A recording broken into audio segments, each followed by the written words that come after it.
में ठाकुर जी आपको गूंगा बना के भेजेंगे।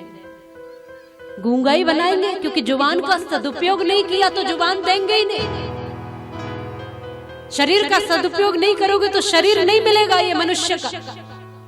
जिस वस्तु का आप सदुपयोग नहीं करोगे, परमात्मा आपको दोबारा देने वाला नहीं है। इसलिए आज से जागिए, आज से ही समझिए कि हमें हर एक वस्तु जो हमारे पास परमात्मा ने दी है उसका सदुपयोग करना है। जो भी हमारे पास मिला है, जो परमात्मा ने हमें दिया है, उसका सदुपयोग करना है, उसको संभालना है। बस जो नहीं है उसके लिए रोना क्यों, जो है उसको संभालना सीख जाए, वही तो बादशाह कहलाता है, वही शासक कहलाता है। झूठ बोल दिया सती जी ने, भगवान समझ गए, कैलाश पर पहुंच गए। कैलाश पर पहुंच करके प्रभु के नाम में मग्न हो गए, अपनी समाधि लगा ली।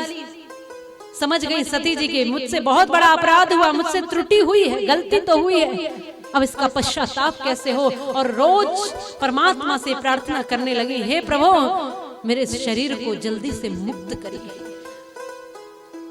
इस शरीर से मुक्त करिए मुझे, क्योंकि मेरे भोलेनाथ इस शरीर से मेरा वरण नहीं करेंगे, इसलिए मुझे ये शरीर नहीं चाहिए। रोज ये प्रार्थना करने लगी। समय धीरे धीरे बढ़ा और समय के साथ साथ आज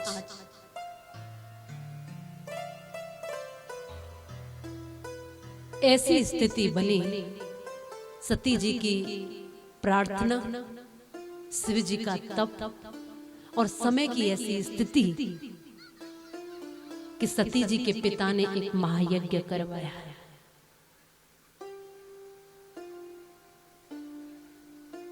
देखा विधि विचार सब लायक, दक्ष ही कीन प्रजापति नायक, बड़ अधिकार दक्ष तब पावा और अति अभिमान हृदय तब आवा। सती के पिता दक्ष प्रजापति, प्रजापतियों के मुखिया ब्रह्मा जी ने बना दिए, तो अधिकार जब मिला तो अहंकार भी आ गया। अधिकार के साथ अहंकार आ ही जाता है। किसी को बड़ी सत्ता, बड़ी पदवी, बड़ा आसन, कुर्सी, धन संपत्ति यदि कुछ मिल जाए तो अहंकार भी साथ में आ जाता है। अब दक्ष प्रजापति को अहंकार आ गया, बड़ा अधिकार दक्ष जब पावा, अति अभिमान हृदय तब आवा। अब तो अभिमान आ गया, सभा में प्रवेश किया, सब लोग खड़े हो गए, सब देवता जन खड़े होकर उनका स्वागत करने लगे, लेकिन भोलेनाथ खड़े न हो पाए किसी कारणवश। इस बात का बहुत बुरा लगा दक्ष प्रजापति को, ये शिव खड़े नहीं हुए, शिवजी ने मेरा सम्मान नहीं किया, मेरे दामाद हैं फिर भी मेरा सम्मान नहीं किया। अब तो शिवजी के लिए अब ऐसा क्या किया जाए कि शिव को छोटा दिखाया जाए। मैं बड़ा हूं इस बात का शिव को कम से कम पता तो चलना चाहिए। इसके लिए एक विशाल महायज्ञ रख दिया और उस यज्ञ में सबको निमंत्रण दिया, ब्रह्मा, विष्णु और समस्त देवताओं को, लेकिन केवल शिव जी को निमंत्रण नहीं दिया, सती जी को भी निमंत्रण नहीं दिया। अपनी पुत्री न सती को निमंत्रण दिया, न शिव जी को निमंत्रण दिया। और जब कोई निमंत्रण न मिला तो फिर सब देवताओं को जाता हुआ देखकर सती जी के मन में ये भाव आया कि मुझे भी जाना चाहिए यज्ञ में, पिताजी के यहाँ तो मुझे भी जाना चाहिए, पर अब कैसे कहे भोलेनाथ से कि मुझे जाना है। चाह तो सती भी रही थी, क्योंकि इतने दिनों से भगवान शिव ने इनका परित्याग कर दिया था। चाह तो सती भी रही थी कि ये शरीर छूटना चाहिए, माध्यम यज्ञ बन गया, दक्ष प्रजापति बन गए, अब तो जाना चाहिए, ऐसा सोचा। भगवान भोलेनाथ के पास आई और बड़े संकोचवश आज भोलेनाथ से कुछ कहने लगे।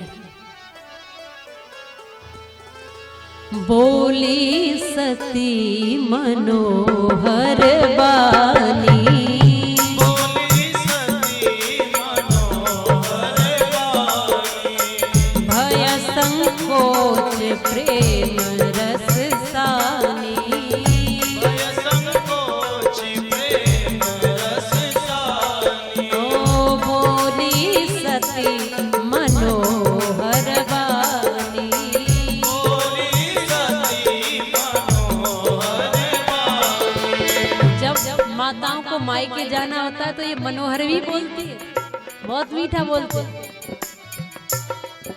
क्योंकि अब तेज बोलने में कोई लाभ नहीं।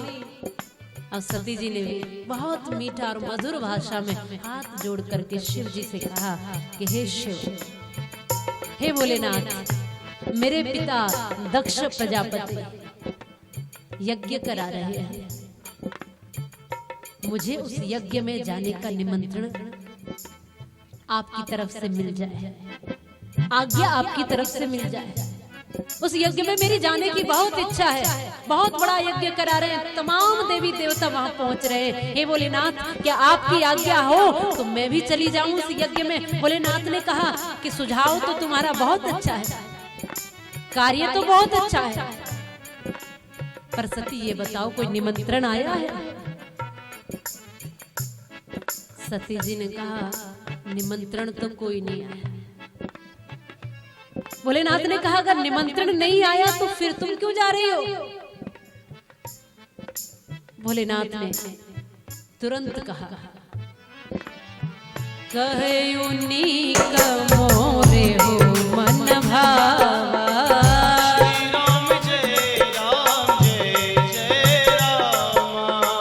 यह अनुचित नहीं नेवत पठावा।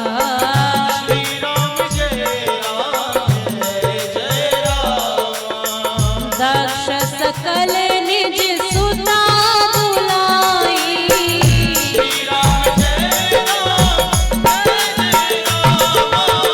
हमरे भयर तुम बिसराई।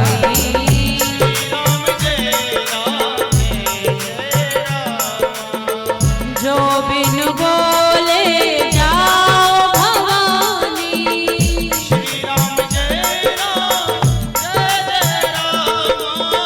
रहाई नशील स्नेहन काली।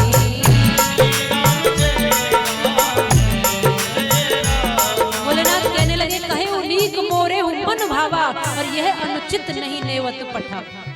मुझे ये उचित नहीं लग रहा सती, तुम्हें नहीं जाना चाहिए। यदि बुलावा नहीं आया, निमंत्रण नहीं आया, यदि कोई संदेश तुम्हारे पिता ने नहीं भेजा तो तुम्हें भी वहां बिना बुलावे के नहीं जाना चाहिए। क्योंकि बिना बुलावे यदि तुम गई और तुम्हारे पिता ने या किसी और ने तुम्हें कोई कटु शब्द कह दिए तो तुम सहन नहीं कर पाओगी। मैं तुम्हारे स्वभाव को जानता हूं सती, तुम सहन नहीं कर पाओगी, इसलिए तुम्हें नहीं जाना चाहिए। क्योंकि जो पीड़ा दूसरों के कटु वचनों से होती है वो पीड़ा तीर के लगने से भी नहीं होती। और मैं तुम्हारा स्वभाव जानता हूँ, इसलिए तुम मत जाओ। कहे नीत मोरे हो मन भावा, और यह अनुचित नहीं नेवत पठा। दक्ष सकल निज सुता बुलाई, हमरे बयर तुमहु बिसराई। और जो बिन बोले जाओ भवानी, रहे नशील स्नेहन। मत जाइए, भोलेनाथ ने तो स्पष्ट मना कर दिया, तुम्हें जाना उचित नहीं। क्यों क्यों? आवत ही हर से नहीं, नैनन नहीं स्नेह, तुलसी तहाँ न जाइए, तुलसी तहाँ न जाइए।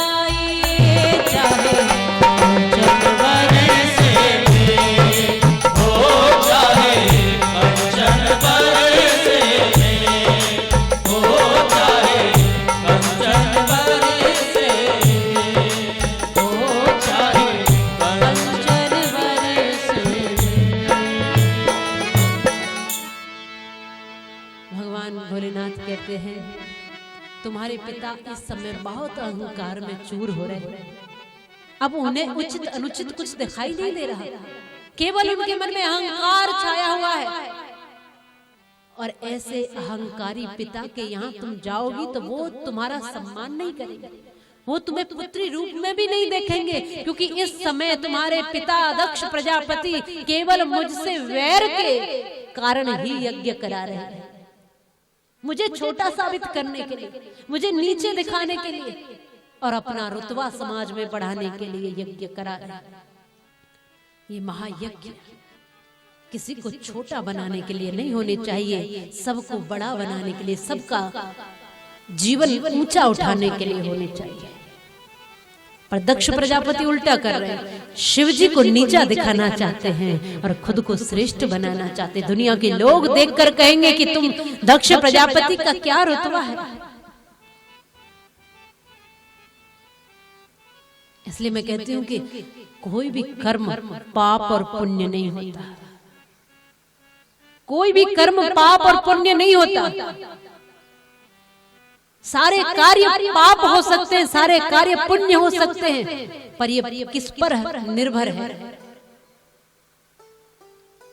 आपके उद्देश्य पर निर्भर है। कोई भी दुनिया का कर्म पाप और पुण्य नहीं होता, आपका उद्देश्य जैसा होता है वैसा ही वो कर्म स्वरूप ले लेता है। जैसे एक छुरी चोर चलाता है, वही छुरी डॉक्टर चला रहा है। दोनों छुरी चला रहे हैं, चोर भी काट रहा है, डॉक्टर भी काट रहे हैं, दोनों काम वही कर रहे हैं, लेकिन दोनों में अंतर है। एक का कर्म पाप और एक का कर्म पुण्य कैसे बन जाता है? छुरी तो उसकी भी चल रही है, छुरी उसकी भी चल रही है, पर दोनों के उद्देश्य में अंतर है। जब चोर छुरी चला रहा है तो किसी का जीवन लेने के लिए, और जब डॉक्टर छुरी चला रहा है तो किसी को जीवन देने के लिए। उद्देश्य महत्वपूर्ण होना चाहिए। यज्ञ करा रहे हैं, पर उद्देश्य यदि किसी को नीचा दिखाने का है तो यज्ञ सफल कैसे होंगे? इसलिए अच्छे काम भी यदि करें तो उद्देश्य अच्छा होना चाहिए। दक्ष प्रजापति काम तो अच्छा कर रहा है, पर उद्देश्य अच्छा नहीं, उद्देश्य में ही खोट है, तो काम सफल कैसे होगा? भोलेनाथ कह रहे हैं ये उचित नहीं है। आवत ही हर से नहीं, नैनन नहीं स्नेह, और तुलसी तहां न जाइए चाहे कंचन वर्ष। तुम्हें देखते ही जिसके मन में प्रसन्नता न हो, तुम वहां पहुंच जाओ तो तुम्हारा आदर न हो, ऐसे स्थान पर नहीं जाना चाहिए।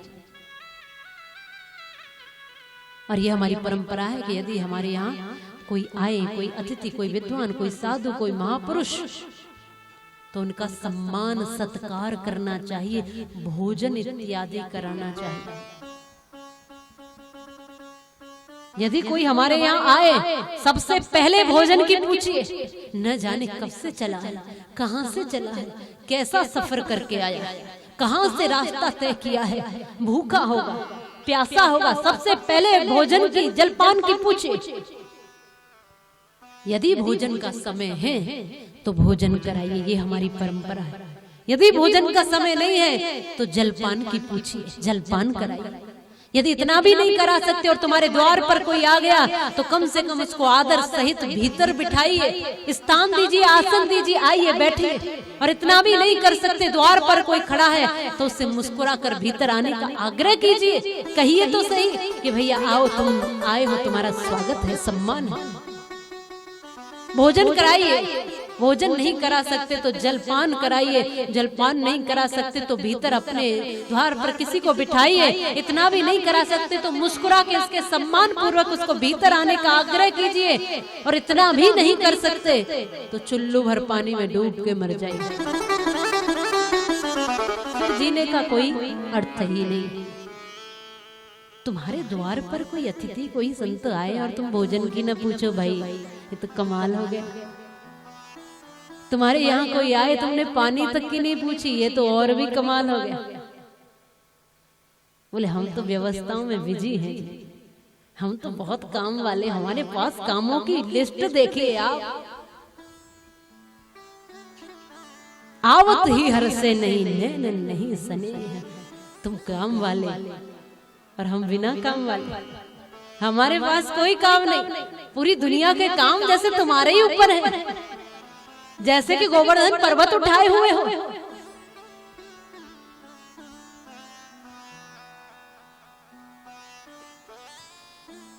समझ में तो आ रहा होगा।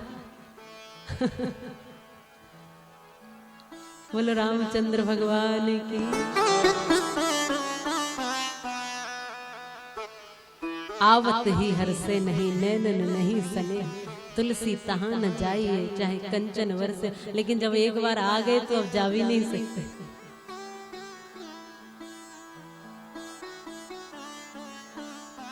राम जी का काम है भाई, और राम जी के कार्य को करने के लिए कुछ भी सहन करना पड़े, फिर तो चलता है, फिर तो सब चलेंगे। राम जी का काम है और वही बेड़ा पार लग रहा है। पर यहां सती जी के पास तो पहले चिंतन है, पहले भोलेनाथ कह रहे मत जाओ भाई, यदि वहां सम्मान नहीं है तो मत जाइए, पहले ही समझा रहे हैं। पर सती जी जानती हैं कि सम्मान नहीं है और फिर भी जा रहे हैं।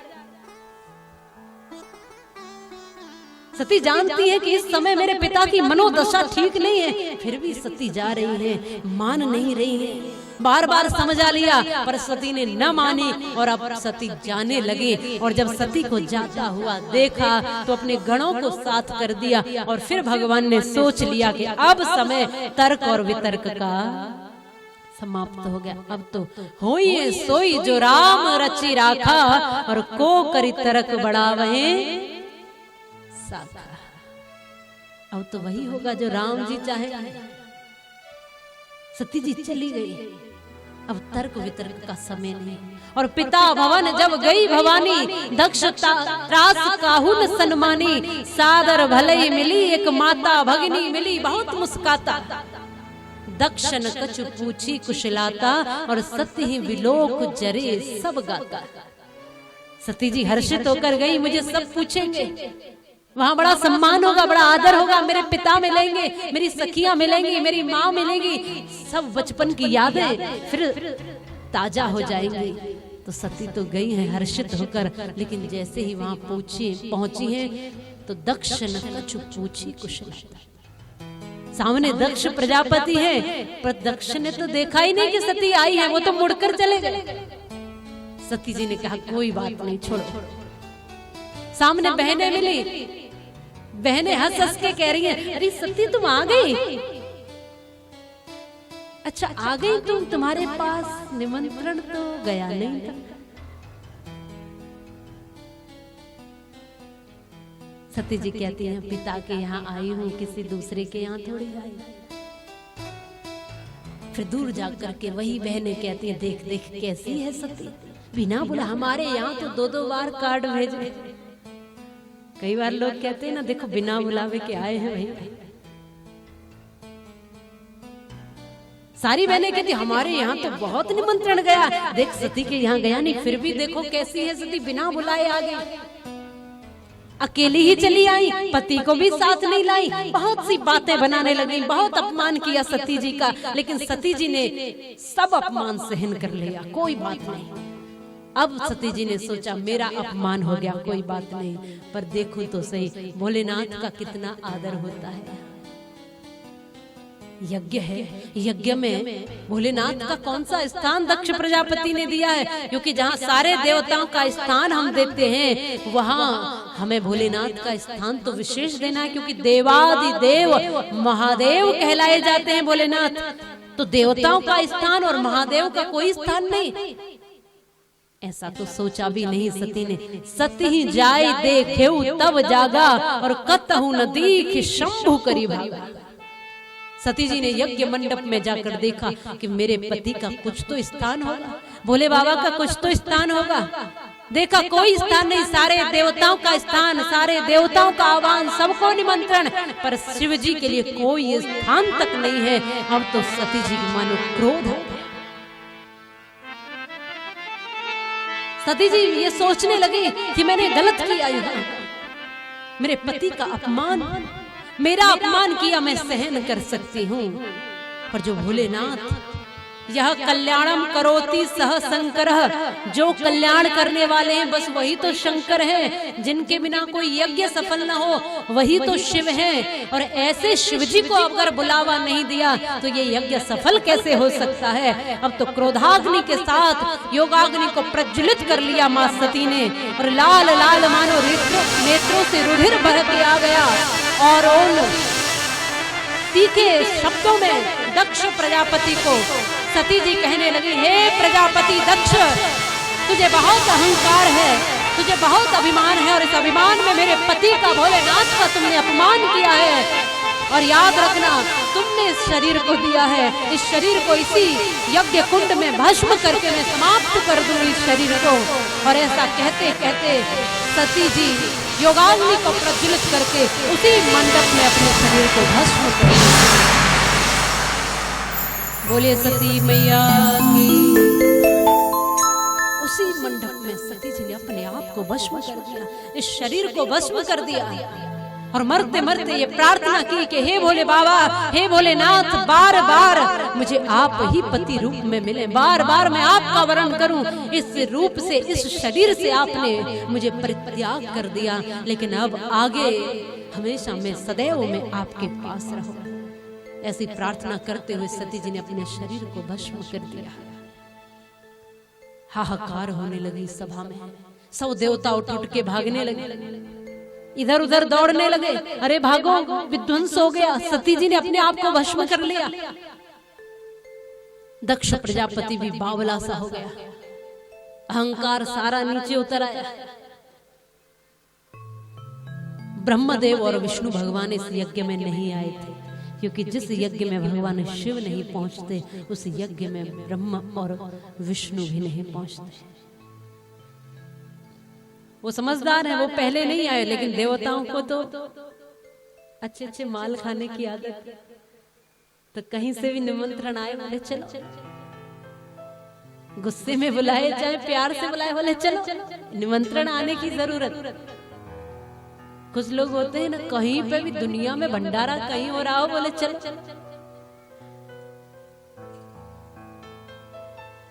किसी का भी बाप मरा है, बोले खाके तो पुआ हम ही आई, कितने भी कोसों दूर है, बोले चल। ऐसे ही खुशी है देवता, बोले यज्ञ हो रहा है, बढ़िया दान दक्षिणा मिलेगी, बढ़िया मान सम्मान मिलेगा, इतना बड़ा यज्ञ हो रहा है, तो चलिए सब देवता आए। पर न भगवान विष्णु आए न ब्रह्मदेव आए। बोले शिव जी जहां नहीं जाएंगे हमारा क्या, हम भी नहीं जाएंगे। और उस बात का देवताओं को फिर भुगतान भी करना पड़ा।